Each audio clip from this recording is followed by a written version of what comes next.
اعوذ باللہ من الشیطان الرجیم، بسم اللہ الرحمن الرحیم، والصلاۃ والسلام علی رسولہ الکریم۔ السلام علیکم ورحمۃ اللہ وبرکاتہ۔ سورہ یاسین کا مطالعہ ہمارا جاری تھا، اس میں ہم ایک بستی کے قصے پہ پہنچے تھے۔ آیت نمبر 13 سے لے کے 32 تک یہ قصہ بیان کیا گیا ہے، جس میں بیک وقت 2 رسول آئے اور جیسے حسب معمول کہا کہ ہم جیسے انسان ہو، تم رسول کیسے بن گئے، اور انکار کر دیا۔ پھر اللہ تعالیٰ نے تیسرا رسول بھیجا، اس نے بھی قوم کو سمجھایا، لیکن قوم نے کہا کہ ہم تمہیں سنسار کر دیں گے، تم جھوٹ بول رہے ہو، تم ہم جیسے انسان ہو، رسول کیسے بن گئے، سب کو جھٹلا دیا۔ پھر ایک شخص دور دراز سے آیا اور قوم کو سمجھایا کہ رسولوں کی پیروی کرو جو تم سے کوئی اجر نہیں مانگتے اور وہ سیدھے راستے پر ہیں، لیکن قوم نے اس کو بھی قتل کر دیا۔ تو یہاں پہ آ کے جو مثال جہاں سے پارہ نمبر 23 شروع ہوتا ہے کہ اس شخص کی مثال میں وہ کہتا ہے کہ میں اس اللہ کی عبادت کیوں نہ کروں کہ جس نے مجھے پیدا کیا اور جس کی طرف تمہیں واپس پلٹنا ہے، یعنی بڑی دلیل کے ساتھ اس نے بات کی۔ تو ایک مثالی داعی کا کردار ہمیں اس شخص کی صورت میں نظر آتا ہے جو قوم کا خیر خواہ تھا، مستعد تھا، با کردار تھا، دلیل کے دعوت دینے والا انسان تھا، نڈار اور مخلص تھا، جو قوم سے کوئی اجر بھی نہیں مانگتا تھا۔ اور قوم نے جب اسے قتل بھی کر دیا اور اللہ تعالیٰ نے اسے کہا کہ تم جنت میں داخل ہو جاؤ، تو اس وقت بھی وہ قوم کی خیر خواہی کرتا نظر آتا ہے کہ کاش میری قوم کو معلوم ہو جائے کہ اللہ تعالیٰ نے مجھے بخش دیا ہے۔ تو جب وہ قوم نہ مانی، یعنی ایک طرف ہم اس کا کردار اور اس سے سبق حاصل کریں کہ ایک داعی کا اس طرح کا مثالی کردار ہونا چاہیے، دوسری طرف اس قوم کی مثال ہے کہ قوم پھر اللہ تعالیٰ نے عذاب نازل کیا، وہ قوم تباہ کر دی گئی، ایک ہی دھماکہ ہوا اور وہ ختم ہو گئی۔ وہاں پہ اللہ تعالیٰ پھر فرماتا ہے یا حسرتن علی العباد، کہ افسوس بندوں کے حال پر، جو رسول بھی آیا اس کا وہ مذاق ہی اڑاتے رہے۔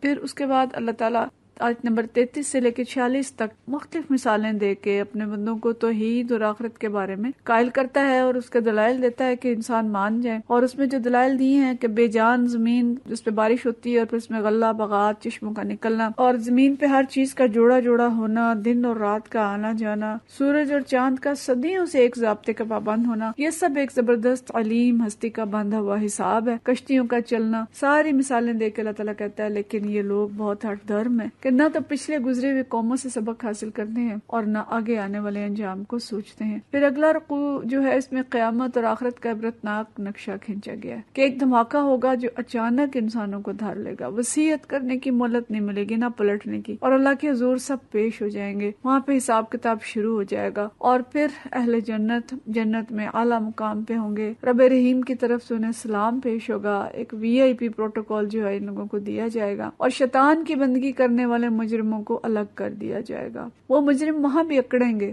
تو ان کے اپنے اعضاء ان کے خلاف گواہی دیں گے، ان کے وہ ہاتھوں سے کیا کرتے رہے، پاؤں سے کس کس غلط راستے پہ چلے، یہ پاؤں بتا دیں گے۔ دیکھیں کہ دنیا میں جس جسم کی آسائشوں اور مزوں کے لیے انسان گناہ کرتے ہیں، وہ جسم ہی انسان کے خلاف گواہی دے گا۔ پھر اللہ تعالیٰ فرماتا ہے کہ آخرت تو دور کی بات ہے، دنیا کی زندگی میں بھی تم ہماری مٹھی میں ہو، ہم جب چاہیں تمہاری بینائی چھین لیں، فالج گرا کے تمہیں مسخ کر دیں، تم کیا کر سکتے ہو؟ اور بڑے سے بڑے دانشور اور عقل مندوں کو بھی بڑھاپے میں بچوں جیسا بنا دیتے ہیں۔ تو ان سب چیزوں سے عقل حاصل کریں، اور عقل والے ہی ان سے سبق حاصل کرتے ہیں۔ پھر اللہ فرماتا ہے کہ ہم نے اس نبی صلی اللہ علیہ وسلم کو شاعری نہیں سکھائی۔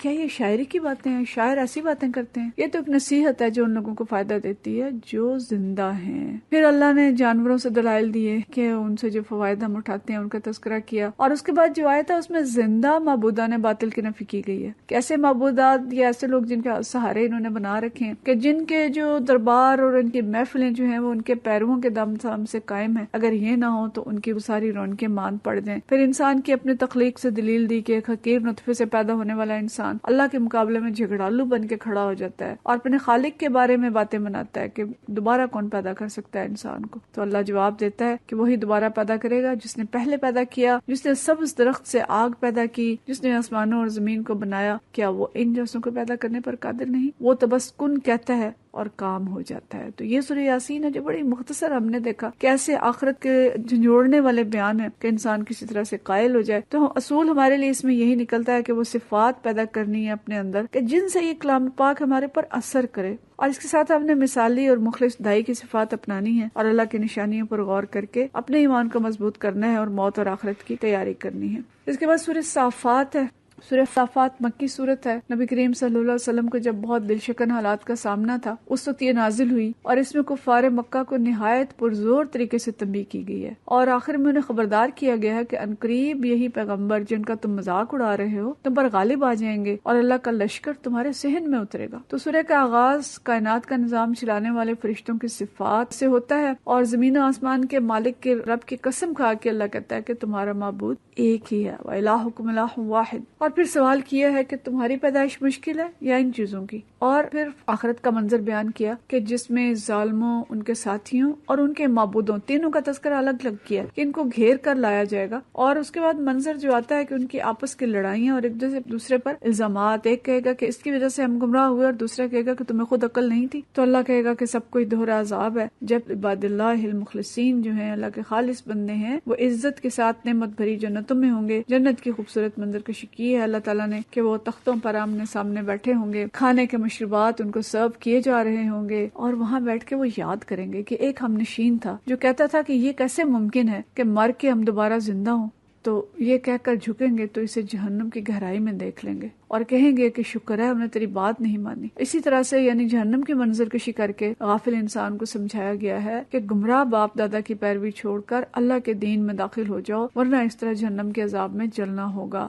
رکوع نمبر 3 میں اس کے بعد نوح علیہ السلام، ابراہیم علیہ السلام کا تذکرہ ہے اور خاص طور پہ حضرت ابراہیم علیہ السلام کا تفصیل سے ذکر ہے کہ قلب منیب رکھتے تھے، رجوع کرنے والا دل تھا اور باپ دادا کے دین پر غور کیا، اسے غلط پایا، انہیں سمجھایا، انہیں دلائل دیے، بتوں کو توڑ کر خاندان اور قوم کو سمجھانے کی کوشش کی لیکن قوم نے ان کی بات ماننے کے بجائے انہیں جلال ڈالنے کی تدبیر کی. اللہ تعالیٰ نے جب انہیں بچا لیا تو انہوں نے سب کو سلام کیا، ملک چھوڑ دیا. اللہ تعالیٰ نے بڑی عمر میں بیٹا دیا تو دوسری آزمائش آئی جب خواب میں بیٹے کی قربانی کا حکم ہوا. دونوں باپ بیٹے نے سر تسلیم خم کیا. اللہ تعالیٰ نے فرمانبرداری کی جزا دی، بیٹے کو بچا لیا اور ابراہیم علیہ السلام کو مزید نیک اولاد اور ان کی نسل میں نبوت رکھ دی. اب اللہ آگے فرماتا ہے کہ ان کی نسلوں میں کوئی فرما بردار ہے، محسن ہے اور کوئی ظلم کرنے والا ہے. اس سے اگلے رکوع میں اللہ تعالیٰ نے موسیٰ علیہ السلام، حضرت الیاس، حضرت لوط اور تمام انبیاء کا ذکر کیا ہے کہ ان کی قوموں نے بھی نافرمانی کی تو ان کی تباہی کا ذکر کر کے نصیحت کی گئی ہے. یونس علیہ السلام نے اللہ کے حکم کے بغیر ملک چھوڑ دیا تو ان پہ بھی آزمائش آئی اور کہا کہ اگر وہ تسبیح کرنے والوں میں نہ ہوتے تو قیامت تک مچھلی کے پیٹ میں رہتے. آیت نمبر 149 سے 166 تک فرشتوں کو اللہ کی بیٹیاں قرار دینے کی تردید میں دلائل دیے گئے ہیں اور آخر میں کفار مکہ کو دھمکی دی گئی ہے کہ وہ کتاب اللہ اور رسول اللہ صلی اللہ علیہ وسلم کا انکار کر رہے ہیں. اللہ جلد اپنے لشکر کو غالب کرے گا اور عذاب ان کے صحن میں اترے گا. اور پھر اللہ فرماتا ہے سبحان ربک رب العزت عما یصفون وسلام علی المرسلین والحمد للہ رب العالمین، کہ پاک ہے تیرا رب، عزت کا مالک اور ان تمام باتوں سے پاک ہے جو یہ لوگ بنا رہے ہیں، اور سلام ہے مرسلین پر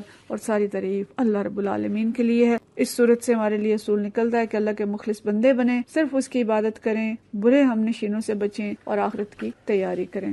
اس کے بعد سورہ صاد آتی ہے کہ اس دور میں نازل ہوئی جب قریش مکہ وفد بنا کر حضرت ابو طالب کے پاس آئے اور کہا کہ اپنے بھتیجے کو سمجھائیں، اور آپ صلی اللہ علیہ وسلم نے جواب دیا کہ میں تو ان کے سامنے ایک ایسا کلمہ پیش کرتا ہوں کہ جسے اگر یہ مان لیں تو عرب ان کا تابع فرمان ہوگا اور عجم ان کا باجگزار ہوگا. کہنے لگے بتاؤ وہ کلمہ کون سا ہے؟ اور جب آپ نے فرمایا لا الہ الا اللہ تو اس پہ یک بارگی اٹھ کھڑے ہوئے اور وہ باتیں کہتے ہوئے نکل گئے جو اس سورہ کے ابتدائی حصے میں آتی ہیں. تو اللہ فرماتے ہیں سورت کے ابتدا میں ہی کہ یہ لوگ جنہیں بڑا تعجب ہوئے ہے اس بات پہ کہ ایک ڈرانے والا خود انہی میں سے آ گیا اور یہ کہتے ہیں کہ کیا انہوں نے سارے خداؤں کی جگہ بس ایک ہی خدا بنا ڈالا؟ یہ تو بڑی عجیب بات ہے. اور پھر وہ جھٹلاتے ہوئے اور مذاق کرتے ہوئے وہاں سے نکل جاتے ہیں. تو اللہ تعالیٰ فرماتا ہے کہ اصل بات یہ ہے کہ آپ کا انکار نہیں کر رہے، یہ میرے ذکر پہ شک کر رہے ہیں اور یہ میرا انکار کر رہے ہیں. تو اس طرح سے ان کی جو تکبر تھا، حسد تھا، اس کا اللہ تعالیٰ نے ذکر کیا. اور اس کے بعد سورت کے ابتدائی حصے میں بھی اور آخری فکروں میں بھی کفار کو صاف صاف متنبہ کیا کہ جس شخص کا آج تم مذاق اڑا رہے ہو اور جس کی رہنمائی قبول کرنے سے تم کو آج سخت انکار ہے، عنقریب وہی غالب آ کر رہے گا اور وہ وقت دور نہیں ہے جب اسی شہر مکہ میں جس میں آپ ان کو نیچا دکھانے کے لیے ایڑی چوٹی کا زور لگا رہے ہیں، اس کے آگے تم سب سرگنگو نظر آؤ گے. پھر پیدر پہ 9 پیغمبروں کا ذکر ہے اور ان کے قصے سے اللہ تعالیٰ نے سمجھانے کی کوشش کی ہے. اس میں حضرت داؤد اور سلیمان علیہ السلام کا جو واقعہ ہے وہ زیادہ تفصیل کے ساتھ ہے. اور اللہ فرماتے ہیں کہ داؤد علیہ السلام کو ہم نے خلیفہ بنایا، ان کو بڑی قوتیں دی، پہاڑ مسخر کیے، وہ رجوع اللہ کرنے والے تھے اور پرندے بھی ان کے ساتھ تسبیح کرتے تھے. تو حکم ان کو اللہ تعالیٰ نے دیا کہ آپ کو ہم نے خلیفہ بنایا ہے اور آپ خلافت عدل کے ساتھ کریں اور اپنے خواہش نفس کی پیروی نہ کریں. پھر اللہ تعالیٰ نے ان کی تعریف کی ہے کہ وہ کتنے اچھے نبی تھے اور کس طرح سے انہوں نے اللہ کی فرمانبرداری کی. پھر سلیمان علیہ السلام کو بھی آزمایا گیا, انہوں نے بھی استغفار کیا اور انہوں نے دعا کی کہ مجھے وہ بادشاہی دے جو میرے بعد کسی اور کی نہ ہو. تو اللہ تعالیٰ نے ان کے لیے ہوا, جنات, پرندے, ہر چیز مسخر کر دی, اور وہ بھی اللہ کے نیک بندوں میں سے تھے, اللہ کی طرف رجوع کرنے والے تھے اور اللہ کی فرمانبرداری کرنے والے تھے. پھر حضرت ایوب علیہ السلام کا ذکر آتا ہے کہ اللہ تعالیٰ نے انہیں ایک بیماری میں مبتلا کیا, اس میں آزمائش میں ڈالا, ان کے اہل خانہ تک ساتھ چھوڑ گئے, اور اس کے بعد اللہ تعالیٰ نے ان کے صبر اور اس آزمائش میں پورا اترنے کی ان کی مثال دی, اور پھر ان کو دیے جانے والے انعامات کا ذکر کیا. دیگر انبیاء کا تذکرہ کیا کہ سب برگزیدہ تھے, آخرت کی فکر کرنے والے تھے, اور اللہ کو ایسے ہی بندے پسند ہوتے ہیں. اس کے بعد جو ان فرمانبردار بندوں کا نقشہ کھینچنے کے بعد سرکش جو خاص طور پہ مکہ کے کفار تھے, تو ان سرکشوں کا انجام کھینچا ہے کہ جو وہ عالم آخرت میں دیکھنے والے ہیں, اور اس کے بڑا مفصل اللہ تعالیٰ نے نقشہ گری کی ہے کہ کس طرح کا عذاب ان کو نظر آئے گا.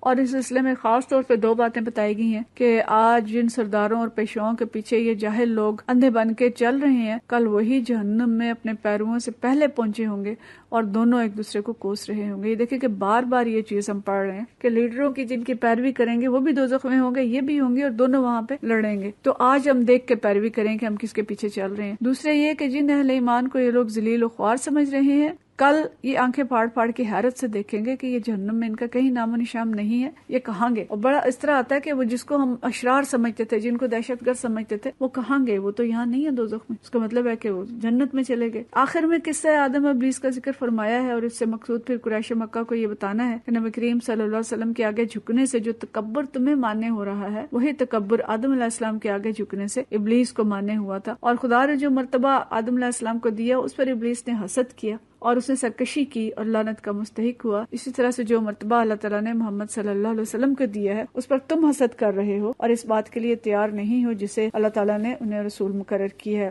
ان کی اطاعت کرنے کا حکم ہے, اور جو انجام ابلیس کا ہونا ہے, کفار مکہ سے کہا کہ وہی انجام آخر کار تمہارا ہوگا. اور آخر میں بتایا کہ یہ کتاب تو تمام جہان والوں کے لیے نصیحت ہے. تو سورہ صاد جو ہے یہ بھی ہمیں انبیاء کی تفصیل کے تذکرے کے ساتھ اس چیز کی نصیحت کرتی ہے کہ اللہ کی کتاب کی طرف رجوع کریں, اس کو سمجھیں اور اس کی اطاعت کریں. اس کے بعد سورہ زمر ہے, اور سورہ زمر پوری سورت ہے جو بڑی بہترین اور انتہائی مؤثر خطبہ ہے جو ہجرت حبشہ سے کچھ پہلے نازل ہوا. اور اس کے بارے میں یہ آتا ہے کہ نبی کریم صلی اللہ علیہ وسلم, یعنی یہ ان صورتوں میں سے ایک صورت ہے جسے رات کو سونے سے پہلے تلاوت کیا کرتے تھے. اس صورت میں توحید کا زبردست بیان ہے, اور اس صورت میں 6 مرتبہ قرآن پاک کے برحق انہیں بہترین کلام ہونے کی طرف متوجہ کیا گیا ہے, اور دین خالص اور توحید خالص کا بار بار ذکر کیا گیا ہے, اور خالص عبادت کی طرف متوجہ کیا گیا. ایک اور چیز جو اس صورت کا خاصہ ہے کہ اس میں بار بار تقابلی انداز دکھایا گیا ہے, 2 کردار, 2 انجام, 2 رویے. اور ایک تیسری چیز اس صورت کے اندر ہے کہ اللہ تعالیٰ کا جو انداز ہے تخاطب کا وہ بہت ہی پیارا ہے, اور بار بار اللہ تعالیٰ اپنے بندوں کو مخاطب کرتا ہے کہ یا عباد فتقون, یا عباد کہ میرے بندوں توجہ کرو. تو اللہ کرے ہم اس کو اسی